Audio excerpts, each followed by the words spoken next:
Welcome back to Purpose Project. I'm Leslie Pagel, and this season we are exploring what it means to live life to the beat of our own drum.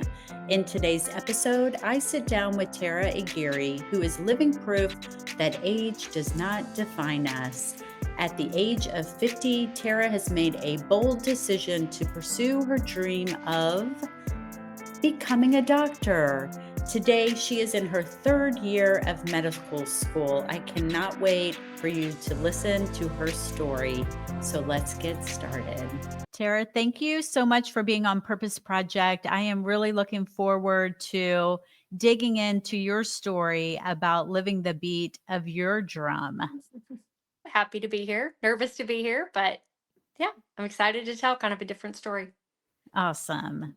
Season 3 of Purpose Project is all about digging in and learning as much as we can from people who are out there living the beat of their own drums. And maybe we could start with you sharing how someone might say that you are going against social norms.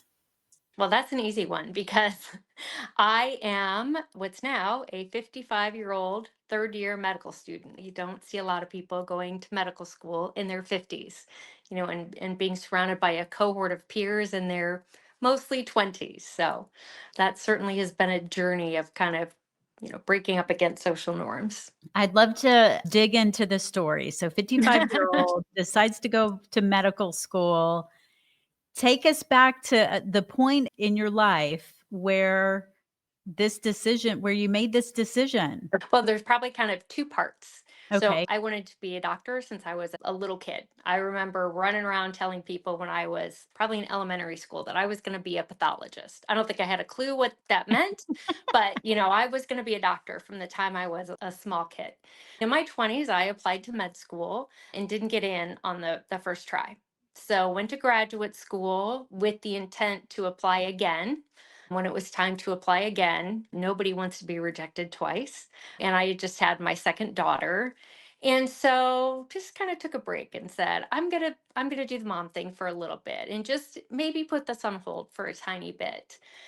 Kids grow, they get busy in sports and activities, you end up in a job, and somehow life just kind of goes on and takes over, Mhm. and your kids and your spouse becomes, your priority and your focus. And somewhere along the way, that dream, your dreams of your youth just kind of fade away.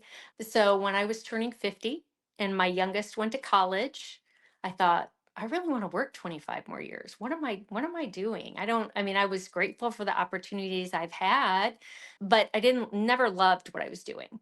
So I thought, I wonder if I could look back into healthcare. Maybe I could become a nurse. I wonder what it would take to become a nurse. Nurses are amazing. And so I did some investigation, kind of looked at that, talked to some friends and family, everybody was supportive. Yeah, absolutely. Do what you think you'll love. And I saved the person for last that I was most worried about her opinion. And that's one of my sisters who's a doctor.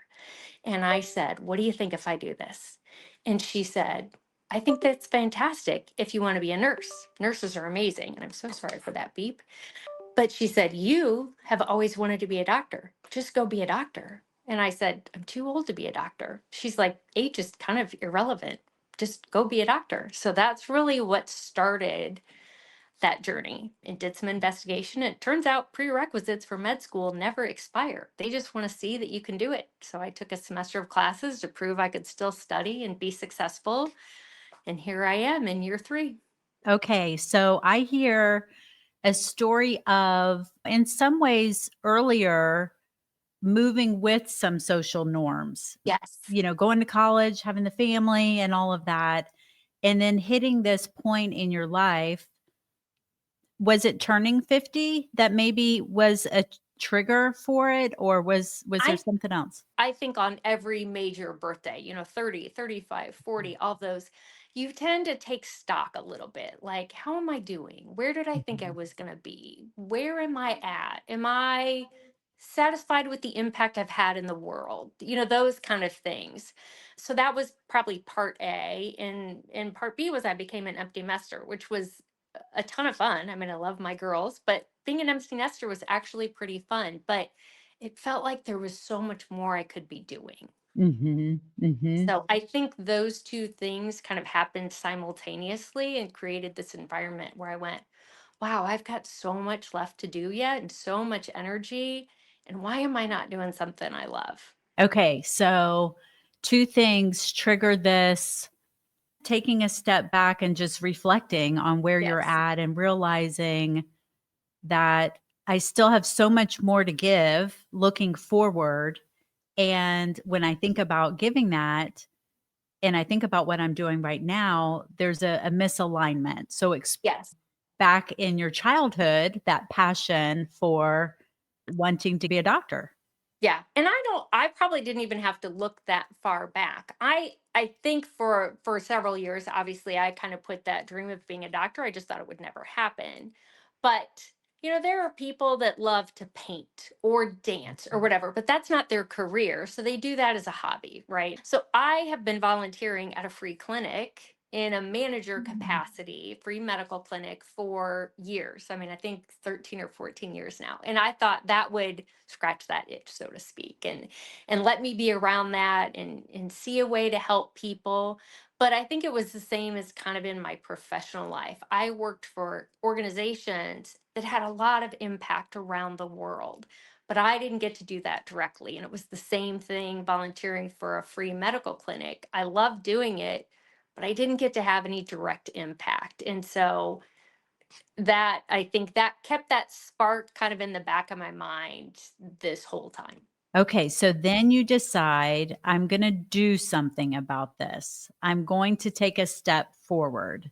Yes. And that step for you was getting input from other people. You talked Yes. about kind of reaching out I to some people, and then the last one was your sister. Yes. Well, I mean, the first one was my husband, right? I obviously needed his buy-in and support right from the beginning, Mhm. and he's been my biggest fan and biggest supporter, and my girls, of course, too. But it's funny at different points in your life or different decisions that you're making, the people that feel like they have some weight, who kind Right. of know what that path is like, and can validate that, yeah, you can do it, or I'm not sure you know what you're signing up for. So. Mm. So when you were gathering this feedback and input from those people, how were you feeling in that moment? Excited and a little bit terrified.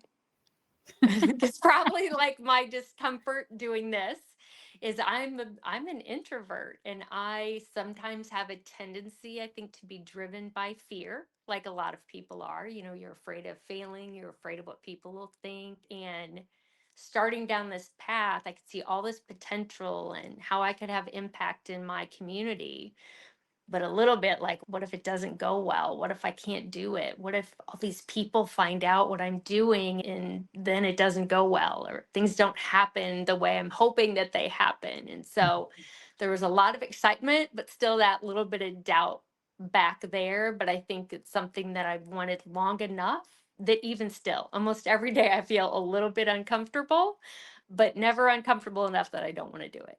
Okay. Was there any time in this moment where you heard something that made you question, "What am I doing?" I think for me, but probably for a lot of us, we're our own worst critics, Mhm. and we worry more about what other people are thinking and judging than they really are, because they're really worried about their own lives too. And we worry more about our own success and failures and the what ifs. So I think I was probably a little more apprehensive, than anybody else. Yeah, and then you get to the last person, and you're thinking, "Okay, this is gonna be my biggest critic here," Yeah, and then the opposite, like, right. total support for you. And Yes. actually what I heard is even go Go beyond being a further. nurse. Yeah. Yes. Go bigger. Go, and nurses are amazing. So it wasn't that. She just knew my heart's desire from being a kid, from growing up, Mhm. was being a doctor. Right. So how much weight did that process have for you to then take the next step of you mentioned going So back to school I quit and my job and did a semester of undergrad while I applied, had to study to take the MCAT. Some of your listeners might know what that is, but the medical college admission test, that's a challenge after stepping out of school for 20 years. And I did that studying when my daughter was a senior in high school. I was still working full time. We're planning graduation, getting her moved to college, and but it was good because it gave me a taste. This is what med school could be like. This is probably going to be the hardest thing I ever do, and if I can't do this, I shouldn't be tackling that next step. But I don't think if I hadn't had everybody's support, I'm not sure I would have been able to self-sustain, if that makes sense. Like it Mhm. would have been hard to constantly dig deep when you don't have some cheerleaders around you. It sounds like it gave you a foundation to a s a safety net, a soft Yes. landing for a courageous leap. And it also gave me some accountability. When I meet people out in the world, we just get to know each other. I don't tell people I'm a third year med student. And my husband and my daughter seem to tell everybody. And it's like, stop telling people if this doesn't go well. So there's a sense of accountability there now that this is out there in the world, and keep going. Okay, so it sounds like you're still exploring if you're gonna do this or not. I think at this point, I mean, I had taken that test and was applying. I took a semester of classes and I was like, oh, I have something to prove. I can do this. You're not going to tell me that I'm not smart enough after time. I think a lot of women especially feel like they're in their prime in their 30s, and maybe we get a little older and we have a few more wrinkles, but from a, I think, personal goal standpoint, a professional development standpoint, we aren't in our prime until our 50s and 60s. And so I didn't want somebody to think my age made me not, intellectually strong enough to be a student. So I think I went into those undergrad classes looking a little out of place, no doubt, but going, yeah, I haven't been in class for 20 years, but we're going to jump right back into microbiology and cell biology and physiology. But so I think I went in determined and just really wanting to prove that I could do it. When I hear you say that, what I hear is driven by my purpose to become a doctor, but then also this secondary purpose emerges as, and I can do this at my age as a woman because I have more to accomplish. Yes, absolutely. As I got to year three, the amount of women, especially that I've encountered, who have said, I kind of thought I was kind of done with my life, or I didn't know that I could do that, or I wish I would have done more. I wish I would have gone further. And I'm like, it is not too late. You're in your 40s. You're 37, whatever it is. So, Mhm. Absolutely. So you start school, you sign up, you're committed. yeah. That first year, once you're in there, how are you feeling? How are things going? Well, I mean, I took this semester of classes and obviously did well, and then got accepted to medical school. 3 weeks before medical school starts, I find out I have breast cancer. And I don't know if you knew that part of my story, I but didn't. 3 weeks before the start of class, I found out I had breast cancer. So I sat kind of faced with this choice of, I finally am here. Now what do I do? Right. A lot of prayer, a lot of medical advice from my doctors, and I decided to stay in school. I was blessed to have a early stage, very treatable, and like most med students that are probably kind of ambitious and a little bit type A, staying home for a year to obsess about cancer did not seem like good for my mental health. Mhm. So my first year of med school journey is probably a little atypical because that first semester I had surgery. I had radiation every day for 20 30 Wow. days or something like that. So it was a challenge, but I mean, it taught me a lot about myself. It's definitely the hardest I've ever worked, but it also, I guess, really showed me how much I wanted it, Mm. and that I was going to keep going no matter what. Wow. When I think about that, it's in and of itself could be an excuse, but It is. instead, it wasn't an excuse for you. you made the decision to keep going. And in that hardship, your roots took deeper Yes. root. Yes. And I think I was afraid that would happen. I didn't want it to turn into an excuse later. I'd waited all this time, to show my girls and my family and my friends that it's never too late, Mhm. but mostly for me. I was finally there. I was just ready. I just really wanted to do it. Right. Is everything okay now? Yeah. Yeah. I moved completely to survivorship like 6 months ago. So yeah, fine. Thank you. So I imagine during that time, it was hard having to learn what you're learning, but then also what you're going through in your personal life. As you think back to that, anything that you leaned on that helped get you through that time period that others might be able to learn from? Family was a huge piece. Family was there for me a lot. A few close friends were hugely instrumental in giving their support. I had some classmates even bring me some meals. Yeah, I think family, friends, and then certainly a lot of faith, a lot of prayer kind of got me through that time.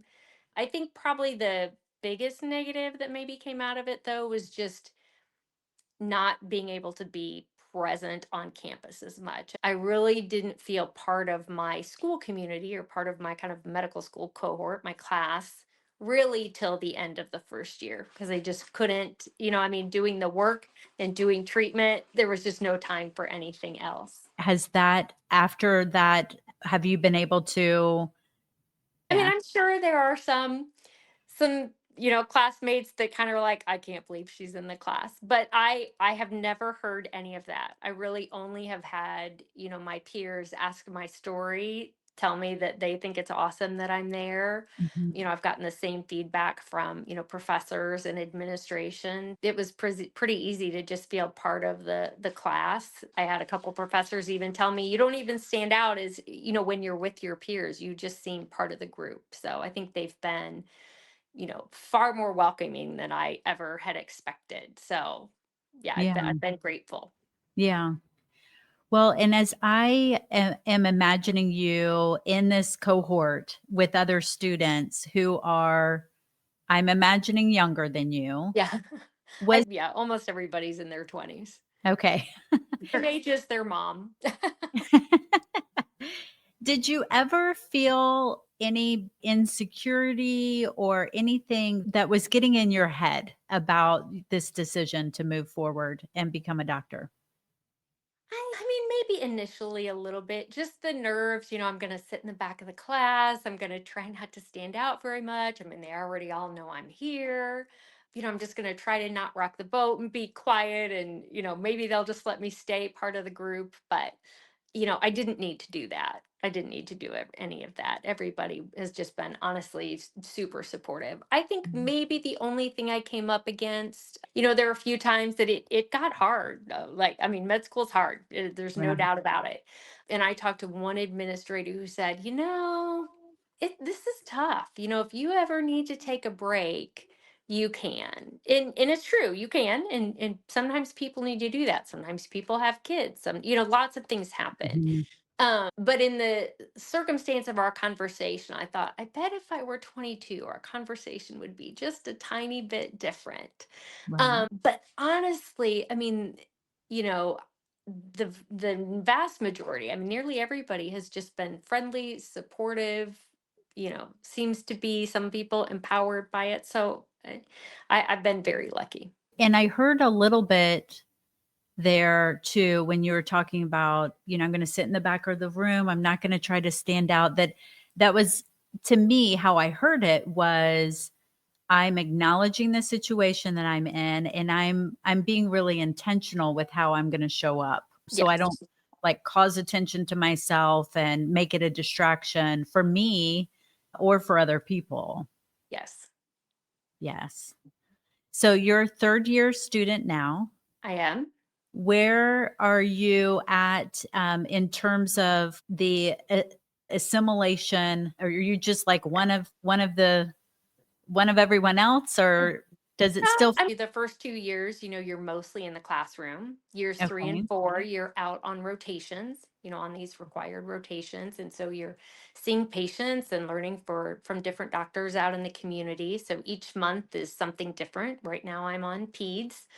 Had a lot of sick kids cough on me this week, so we'll see how that ends up.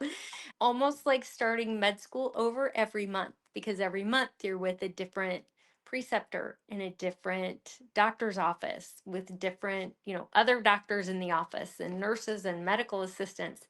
And every time I'm sure I walk in and they're like, wow, that's not who we expected.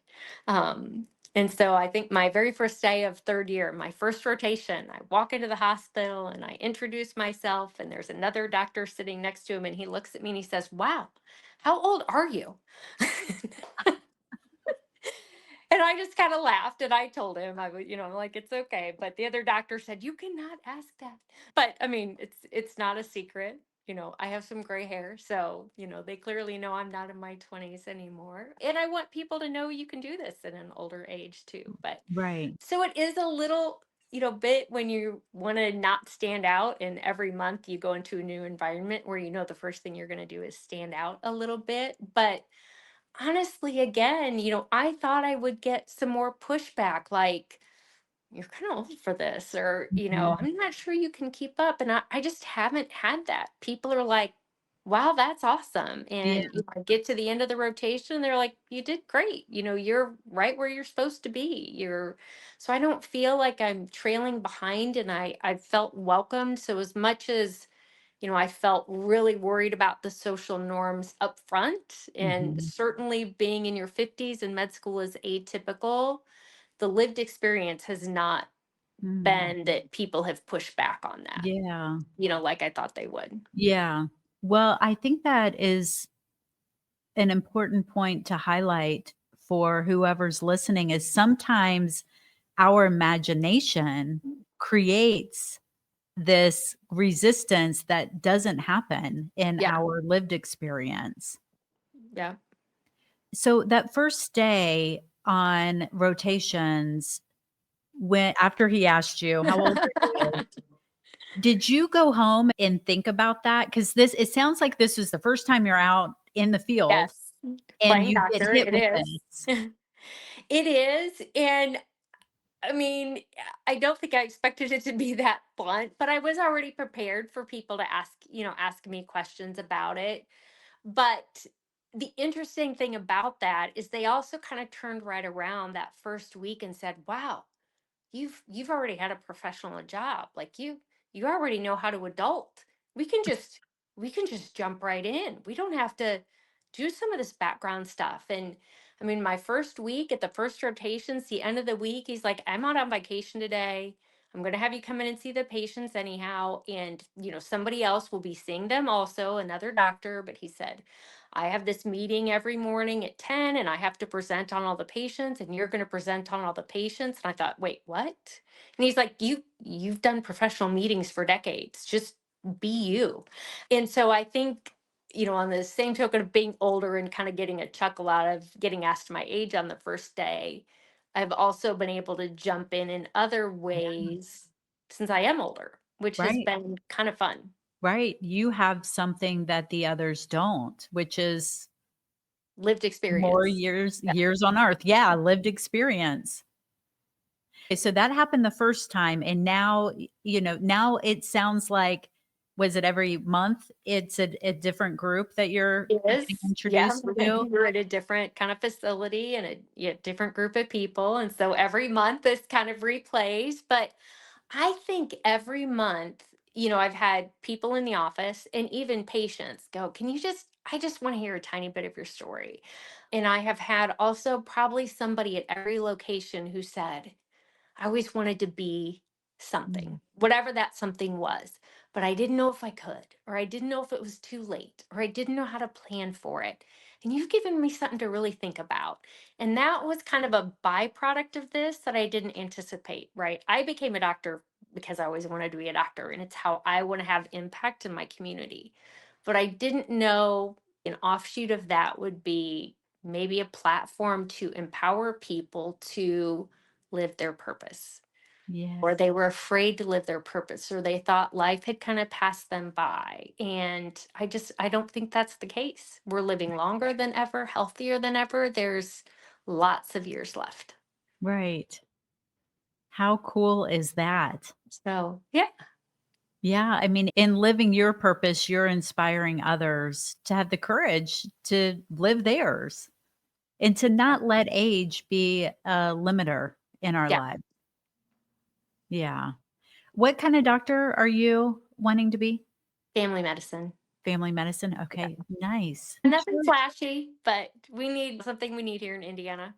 So, when you think about your underlying beliefs, are there certain beliefs that are core to you that have supported you in this journey? So I actually did a little exercise a couple years ago and write down to kind of see, uncover, I guess, what are my core beliefs. And so I actually looked at them last night. I'm like, do I remember what they are? I think I do.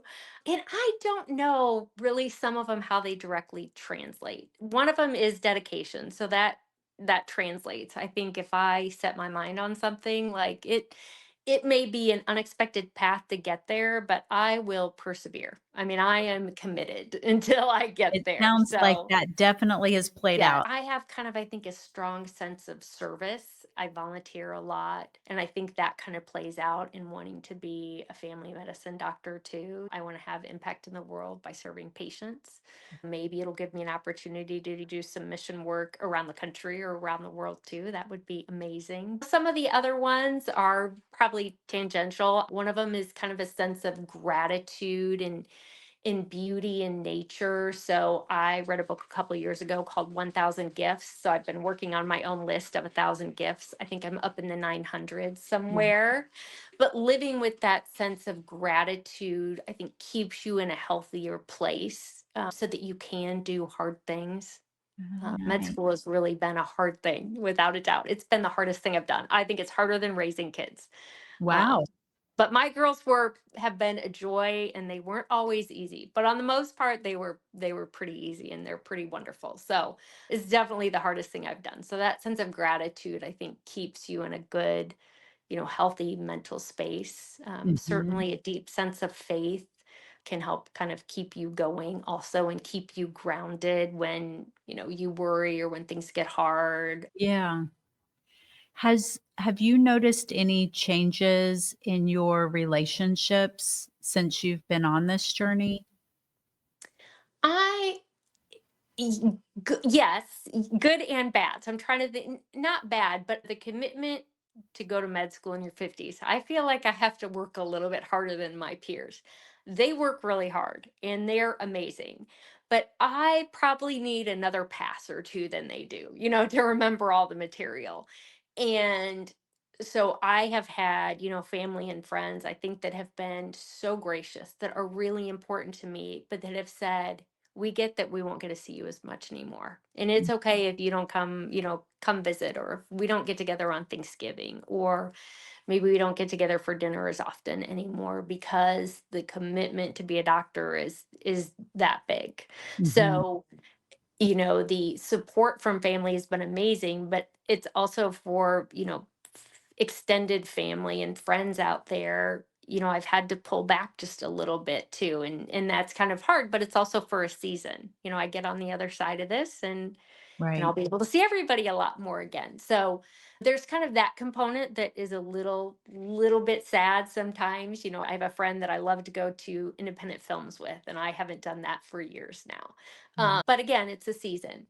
For my husband, my daughters, maybe sometimes we don't do as much as we used to, but the time that we do spend together, we're very intentional about. Mm. My Mhm. girls are actually not in Indiana anymore right now, but at the end of the month, when a rotation's done and I don't have to study because the next rotation hasn't started, I'll fly to New York and spend the weekend with one of them, or go to North Carolina and see the other one. Or my husband and I'll plan some stuff on the weekend and get some really good quality time together. So it's different, but those that are close to me, you just have to be very intentional about that time Mhm. together, because it doesn't happen by accident, Right. anymore. And people kind of outside of that have just been just so gracious and so supportive. Yeah. I appreciate you sharing that because I do think that when we live to the beat of our drum, that sometimes it has other consequences. Does. I mean, you can't always have everything and do everything simultaneously. I mean, Right, it just isn't possible. We right. can work hard and be strong women, but you still can't do everything and be everything to everybody. What do your kids think about what you're doing? They just love it. I mean, it might be a tie who's the bigger cheerleader, my husband or one of my two girls. So they have Yeah. been all in from the beginning. And even my younger one played volleyball in college. In the first 2 years, I got to see her play all the time. In the last 2 years, not quite as much because I started school. And she never once said, "I'm so sad you couldn't come." 'Cause she went to school in New York. It's not easy always to get to New York from Indiana. There's not flights that go right where she was. And she never once said, "I wish you would come to more games." She Yeah. always just said, "Keep going. It's awesome. And you're inspiring." And she's like, "I tell everybody I know about you." I So there's been nothing but support from them. yeah, that's great. And That's hopefully great. it's a good example for them. I don't want them to quit on their dreams now, and wait till Right, they're 50. I'd rather a young person fight hard for what they want to do instead of feel like they waited. I think right. that's my kind of only regret now is, wow, I'm only going to get to practice medicine for, X number of years, Mm, instead of getting to do it for longer. So, I hope it shows them to fight for what they want to do now. love it. Yes.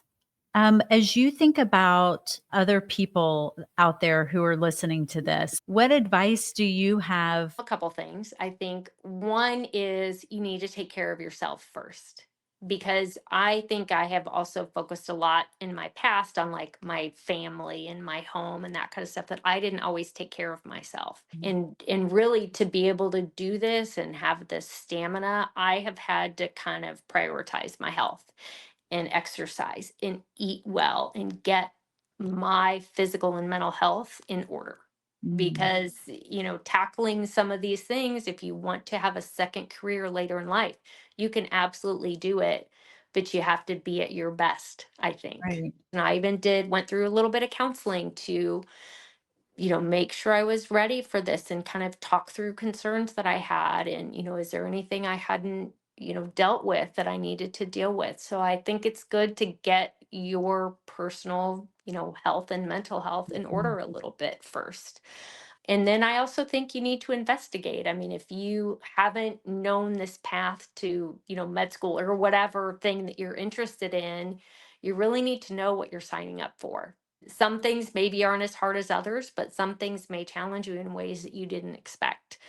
So from learning from people that do that role or what the process is to get there, I think you need to know kind of what you're signing up for, and then you feel like you're ready and you know what you're signing up for. You just have to go for it.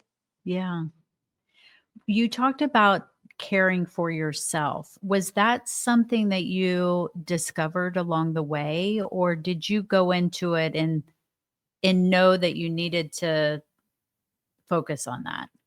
So I knew I needed to work on some mental health pieces before I went in.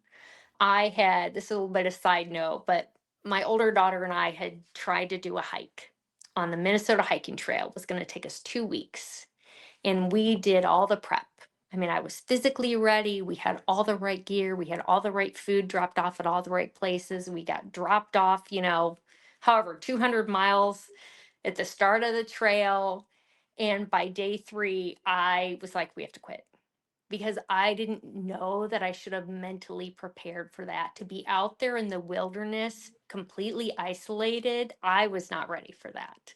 So Mm, you can be physically prepared and logistically prepared, but I was not mentally prepared. So I did mental preparation, I guess. Work on my yeah. mental health before I started. I was not at my physical best. In between cancer and the pressure of med school, I ended the first year of med school, the heaviest I ever was, and I felt the unhealthiest I ever felt. Mm, And you get that summer off between your first and second year of med school. And I thought, I have got to get a grip because I want to be able to be a good doctor for my patients. And that means I have to take care of myself first. So I really, that first summer, turned my diet around, turned my exercise around, turned my sleep around, and prioritized my health over schoolwork. And so for that whole second year, I worked really hard, but I put my health just slightly Right. above my schoolwork. And it's made, all the difference. So take care of yourself, do some homework, know what you're getting into. Any other advice that you have? Oh gosh, not that I can think of off the top of my head. I'm sitting here in complete admiration. Oh gosh. I found myself thinking how much we shared because when I was 49 and I was looking at being an empty nester, I started Purpose Project. But I will tell you, after hearing this story and reflecting on my journey, you're going all in. I mean, you went all in, I and I still feel like I'm dipping my toe. So when I say in complete admiration, that's the sentiment where it's coming did. from, looking at the similarities in our story, and yet our commitments different as well. And honestly, that's something to say in and of itself is you can make forward progress without You necessarily can. being all in, you Yeah. know? Everybody's path is different. And where you want to end up maybe doesn't take this level of commitment. Becoming a doctor is a pretty all in kind of a Mhm. endeavor, right? But that doesn't have to be everybody's. And sometimes you love your job, but your purpose maybe is something else outside of your job, and it's a hobby or it's a project, but it has impact and you feel like it's your purpose, but it doesn't have to be something that gets your time and attention. When you look forward, what do you see in your future? I had a patient this week and I went in with the doctor, and the kid came right up to me as the doctor. And it just made me laugh. So it'll be interesting to see on the other side of this once I'm, officially Dr. Aguirre. There's an excitement there, but a little bit of awe about the responsibility that people are going to think I've been a doctor for decades and know a lot, and I'll just be starting out. Yeah. And as I hear you say that, I'm also saying in my head, but you also have so much other lived Yes. experiences that you're bringing I too. already know how to adult. Yes. Is there anything else on your mind or anything left unsaid? It's strange to share this journey for somebody who's an introvert. And a lot of my classmates have heard snippets here and there. And, my family and friends have shared with a few people, but it feels a little odd to put it out there for just the general public. But I also hope that if in some small way it inspires somebody to kind of live their purpose or to explore what they've wanted to be doing and not held back by fear or social norms or other people's doubt. Yeah. I think that would be amazing. Yeah.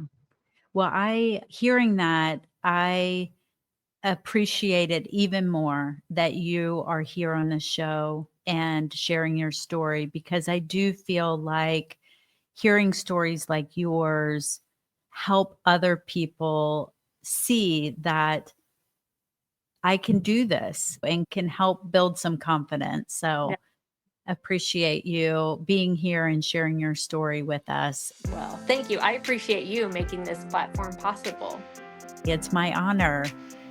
I wish you the best of luck. I am so excited for all of your future patients to be in your care because Thank you. your journey is incredible. And I can just feel that love that you're going to give to all of your patients. Can't wait. I cannot help but connect to Tara's story because I am struck by how much our journeys intersect, even though the paths themselves look very different. At 50 and with empty nesting approaching, we both made bold choices. For Tara, it was stepping into medical school. For me, it was starting Purpose Project. Different paths, but a shared truth. Age is not a limitation. In fact, it can be a powerful tool for pursuing our purpose. The other thing that stands out to me is how important support is, our support systems.